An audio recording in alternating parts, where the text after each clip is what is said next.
I had a UK startup write a piece for us this week, and she's doing everything on platforms like this. She's actually brought in people from all over the world to try and help her. She's pre-launch, so in some ways it's in a good place because hasn't got quite so much skin in the game yet, but it wants to be ready to go when the time's right. So she's using this time to go out there and just find the talent, like globally, that she can bring into the company to help her prepare for that. But that's the startup mentality you were talking about. I can see a lot of people trying to do that from now on because we've got used to this way of working. It is, but I wouldn't like to be a startup at the moment.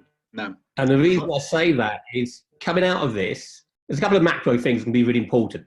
The biggest one for me is trust. We as an industry have just destroyed a lot of confidence that consumers have in us because we haven't refunded them. Starts at the airlines.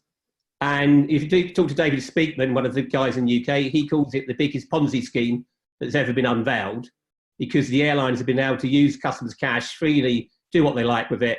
And if you look at the Bank of America research, it even showed like airlines like EasyJet had 108% of money still to be flown, i.e. customer cash they were holding, compared to the cash they had in the bank after paying out £170 million dividend recently.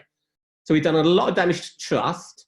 And as you come out of this, the key thing you need is brand, because it all comes down to who's got the lowest cost of customer acquisition. If you have to go back to Google to start again, you're dead. You need a brand that allows you to start up, get customers in, because we're probably facing an ultra late, very end of summer market, and ultra early, summer 21, where people say, I didn't get a holiday this year, I'll go a year ahead. But that means you're spending branding money and advertising and operational costs now when you can't recognise the revenue or get the cash in completely for another 9 months. So unless you've got cash behind you, unless you've got brands behind you, as a startup, I would be very worried about coming into this market. But the positives are we've just blown apart the geographical spread of talent. Historically, if you were north of England, you had to get people to come into the office, so you didn't employ people in the south of England. That's gone.